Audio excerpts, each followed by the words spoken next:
Assalamualaikum warahmatullahi wabarakatuh. Perkenalkan, nama saya Dia Pratiwi dari jurusan Bimbingan dan Konseling Universitas Sultan Agung Tirtayasa dengan NIM 22851-930. Pada video kali ini saya akan membahas mengenai perencanaan karir. Perencanaan sendiri memiliki pengertian yaitu proses kegiatan menyeleksi dan menghubungkan yang ada di masa sekarang dan bagaimana seharusnya berkaitan dengan kebutuhan, penentuan tujuan, dan prioritas. Dengan perencanaan, seseorang mampu menghilangkan jarak antara keinginan dan keadaan yang akan datang dan mencapai sebuah tujuan yang diinginkan. Selanjutnya, karir memiliki pengertian yaitu suatu runtutan dari pekerjaan, jabatan, dan kedudukan yang dijalankan oleh individu selama masa hidupnya. Setelah tadi kita bahas mengenai pengertian perencanaan dan pengertian karir, maka dapat disimpulkan bahwa perencanaan karir memiliki pengertian merupakan suatu rangkaian kegiatan menyeleksi dan menghubungkan informasi mengenai pekerjaan atau jabatan tertentu di masa depan.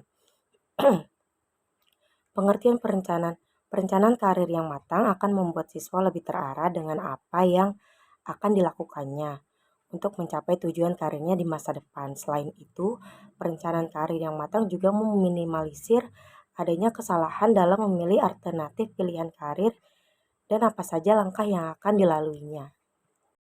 Selanjutnya ada tujuan dari perencanaan karir. Yang pertama, memperoleh kesadaran dan pemahaman diri. Memiliki kesadaran tentang keunggulan dan kekurangan yang dimiliki individu sangat penting dalam perencanaan karir. Hal ini dapat membantu seseorang agar memahami dirinya sendiri berkaitan dengan perencanaan karir. Pentingnya penilaian terhadap diri sendiri untuk mengarahkan individu agar lebih realistis dalam mengevaluasi dirinya sendiri. Kemampuan memahami diri sendiri pada individu mampu membuat dirinya mencapai kapabilitas diri ke arah yang lebih efisien di dalam hidupnya dan bisa mengelola hal-hal sulit yang mungkin akan terjadi dan berjalan dalam kehidupan.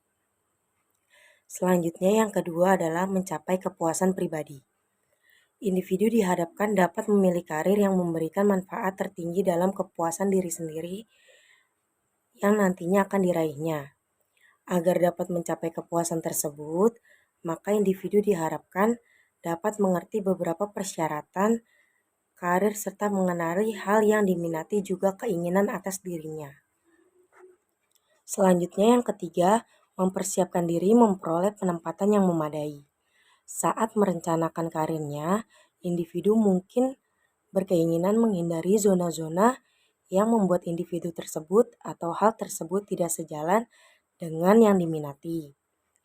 Nah, individu cenderung untuk memusatkan pada karir yang dirasa sesuai untuk dirinya sehingga akan memudahkan individu dalam menentukan karir yang sesuai dan bisa mengakui karirnya tersebut.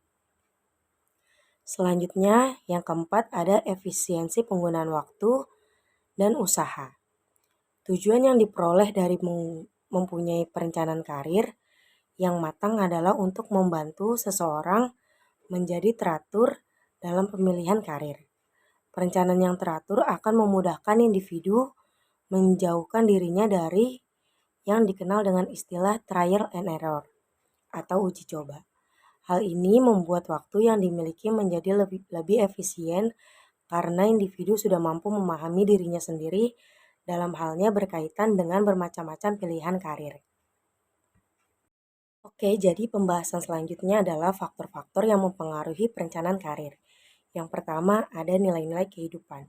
Nilai-nilai kehidupan ialah hal mendasar yang diraih seseorang. Nilai ini dijadikan sebagai pegangan hidup individu. Seseorang akan merefleksikan dirinya dengan nilai yang ada di kehidupannya. Nah, jadi seseorang juga akan mendalami wawasan dan pengertian mengenai dirinya sendiri yang memiliki pengaruh terhadap cara menjalani hidup yang ingin dikembangkan. Hal ini juga mencakup jabatan yang diincar untuk perencanaan karirnya. Selanjutnya ada keadaan jasmani. Ciri-ciri fisik seseorang merupakan keadaan jasmaninya. Keadaan jasmani menjadi pertimbangan untuk perencanaan karir yang memperlakukan ciri-ciri fisik tertentu sebagai persyaratan. Selanjutnya ada masyarakat. Masyarakat adalah lingkungan sosial budaya sebagai tempat seseorang tumbuh dan berkembang. Lingkungan memiliki pengaruh yang besar mengenai pandangan yang diyakini oleh setiap keluarga dan diteruskan kepada anak-anaknya. Pandangan ini meliputi terhormat atau tercerahnya aneka bidang pekerjaan, kedudukan pria dan wanita di masyarakat, dan kesesuaian suatu pekerjaan bagi pria atau wanita. Selanjutnya ada pandangan keluarga mengenai peranan dan kewajiban anak. Pandangan ini memperlihatkan dampak secara psikologis serta sosial budaya. Terdapat jabatan atau pendidikan tertentu yang memunculkan suatu deskripsi diri dan menambahkan warna pandangan pada masyarakat mengenai kedudukan pria dan wanita dalam kehidupan bermasyarakat. Selanjutnya ada tingkatan sosial ekonomi keluarga.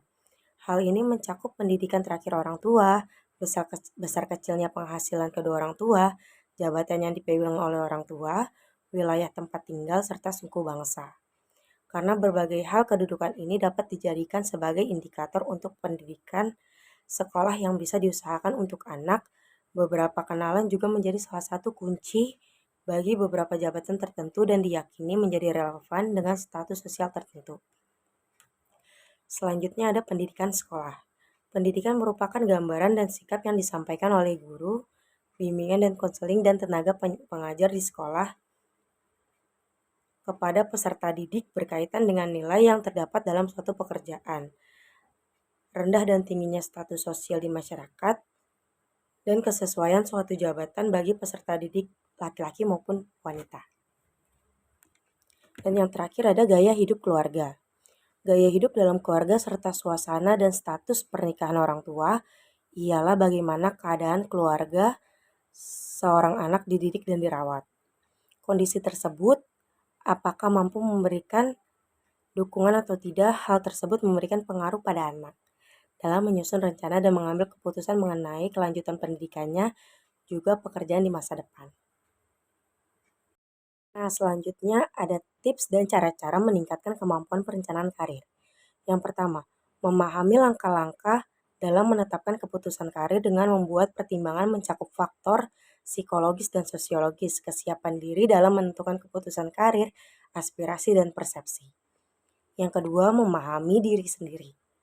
Yang ketiga, memiliki wawasan mengenai karir yang berhubungan dengan hal mencakup tugas-tugas yang harus dikerjakan dalam suatu pekerjaan, persyaratan untuk bekerja, latar belakang pekerjaan yang dibutuhkan, dan pelatihan khususnya.